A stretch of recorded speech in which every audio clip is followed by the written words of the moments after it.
নমস্কার, এক ফোনে বাংলা নিয়ে আপনাদের সঙ্গে রয়েছি আমি সান্নিক। প্রথমেই আবহাওয়ার খবরে নজর রাখবো। পশ্চিমের যে জেলাগুলো আমরা দেখেছিলাম বছরের শেষের দিকে 2023-এর শেষের দিকে ঠান্ডাটা কোথাও একটু যেন ফিকে হয়েছিল সেই সব দিকে, তবে আবার নতুন বছর 2024-এর প্রথম সপ্তাহেই কিন্তু ফের কনকনে ঠান্ডা পুরুলিয়া বাঁকুড়ায়। পুরুলিয়ায় পারদ নামলো 8-এর ঘরে। আজ সর্বনিম্ন তাপমাত্রা 8.4 ডিগ্রি সেলসিয়াস। পাশাপাশি শীতে কাঁপছে বাঁকুড়ার বিষ্ণুপুরও, সেখানেও পারদ নামলো 9 ডিগ্রি সেলসিয়াসের ঘরে। আমাদের সঙ্গে রয়েছেন আমাদের তিন প্রতিনিধি। আমাদের সঙ্গে রয়েছেন পুরুলিয়া থেকে রয়েছেন আমাদের প্রতিনিধি ইন্দ্রজিৎ, বাঁকুড়া থেকে রয়েছেন আমাদের প্রতিনিধি দেবব্রত এবং বসিরহাট থেকে রয়েছেন উত্তর 24 পরগনার, সেখান থেকে রয়েছেন আমাদের প্রতিনিধি অনুপম। আমি প্রথমেই পুরুলিয়ার কাছে যাব। পুরুলিয়ায় ইন্দ্রজিৎ রয়েছেন আমাদের সঙ্গে। ইন্দ্রজিৎকে জিজ্ঞেস করবো, ইন্দ্রজিৎ, 8 ডিগ্রি সেলসিয়াসের ঘরে আবার তাপমাত্রা পৌঁছলো। তোমার সঙ্গে যখন শেষবারও আমার মনে আছে কথা হচ্ছিল, তুমি পর্যটকদের কথা বলছিলে যে আবার কনকনে ঠান্ডার অপেক্ষা করছেন তারা। আবার সেই ঠান্ডা, কিরকম ভিড় দেখছো পর্যটকদের? দেখো সান্নিক, প্রথমেই বলে রাখি 31 বা 1 জানুয়ারিতে সেভাবে প্রত্যাশিত ঠান্ডা ছিল না, তবে গতকাল থেকে আবার তাপমাত্রা নিম্নমুখী হয়েছে। গতকালও তাপমাত্রা সর্বনিম্ন তাপমাত্রা 8 ডিগ্রি ছিল, আজও 8 ডিগ্রি রয়েছে।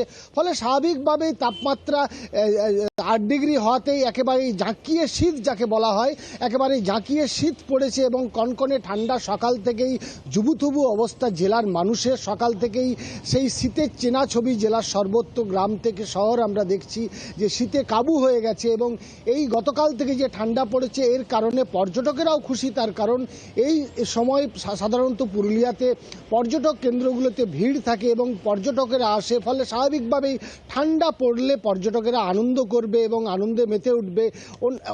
1 তারিখ বা যেমন বললাম যে বছরের ঠিক প্রথম দিনে ঠান্ডা সেভাবেই ছিল না, 10 ডিগ্রির কাছাকাছি ছিল।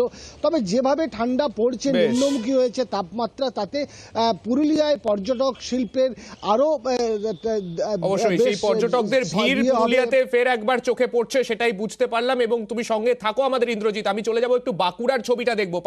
পাশেরই জেলা একেবারে পুরুলিয়ার, সেখানেও কিন্তু ঠান্ডা ইতিমধ্যেই 9 ডিগ্রি সেলসিয়াসের আশেপাশে ঘোরাফেরা করছে। দেবব্রতকে জিজ্ঞেস করবো, দেবব্রত, সেখানকার ছবিটা কিরকম? সকালবেলা ঠান্ডাটা কিরকম লাগছে? একেবারেই দেখো নাজেহাল শহরবাসী, কারণ ইতিমধ্যে 9 ডিগ্রি সেলসিয়াসের কাছাকাছি, এমনটাই তুমি বললে। বাঁকুড়া জেলার তাপমাত্রা, অর্থাৎ লালমাটির জেলা এই বাঁকুড়া এই মুহূর্তে রয়েছে। আমি মন্দিরনগরী শহর বিষ্ণুপুরে। বছরে বিভিন্ন সময় পর্যটকরা আসে, তবে ঠান্ডায় একেবারেই সকালবেলায় কিন্তু সাধারণ মানুষ বেরোতে পারছে না। যারা অতি প্রয়োজনে বেরোচ্ছে তারা ভারী ভারী পোশাকের মধ্যে দিয়েই কিন্তু বেরোচ্ছে, প্রাতঃভ্রমণে বেরোচ্ছে শহরবাসী। তবে বেলা বাড়ার সাথে সাথে রোদ উঠলেও ভোরের থেকে কিন্তু প্রচুর পরিমাণে কুয়াশা ছিল। আজ যে সকালবেলা থেকেই দেখতে পাওয়া গেছে, সব মিলিয়ে কিন্তু জমিয়ে ঠান্ডা পড়েছে।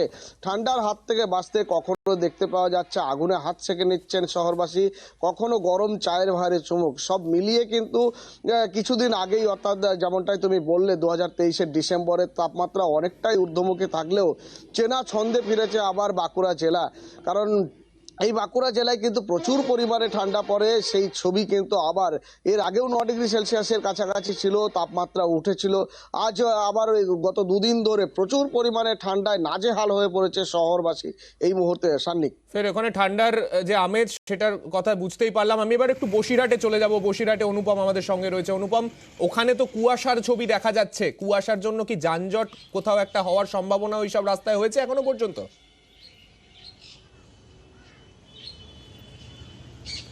দেখো সান্নিক, এই যে উত্তর 24 পরগনার একদম প্রত্যন্ত সুন্দরবন এলাকা, হিঙ্গলগঞ্জ, বসিরহাট, বাদুড়িয়া সহ বিভিন্ন এলাকায় কিন্তু সকাল থেকে কিন্তু কুয়াশার একটা দাপট রয়েছে, অন্য দিনের মতনই একই রকম।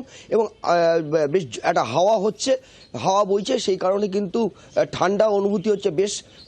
গতকালকের থেকে আজকে কিন্তু আরও 1 ডিগ্রি তাপমাত্রা কমেছে, যার ফলে কিন্তু ঠান্ডা বেশ জাঁকিয়েই পড়েছে। এলাকার মানুষের কিন্তু রীতিমতো ঠান্ডা অনুভব করছে।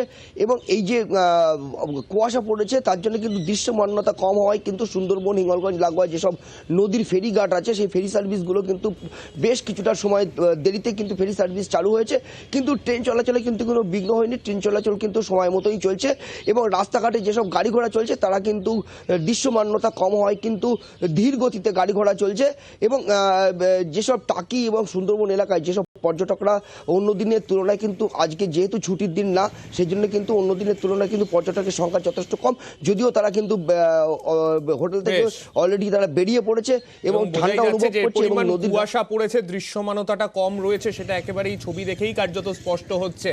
এই মুহূর্তে আমরা দেখতে পাচ্ছি সেই 3 জেলার ছবি। বাঁকুড়াতেও যখন একদিকে সকালে ঠান্ডার আমেজ রয়েছে, 9 ডিগ্রি সেলসিয়াসের আশেপাশে তাপমাত্রা, পুরুলিয়াতেও কিন্তু 8 ডিগ্রি সেলসিয়াসের আশেপাশে তাপমাত্রা, সেখানেও মানুষজন আগুন পোহাচ্ছেন। পাশে বসিরহাটে একটু কুয়াশার দাপট বেশি রয়েছে, দৃশ্যমানতা স্বভাবতই কম রয়েছে সেখানে।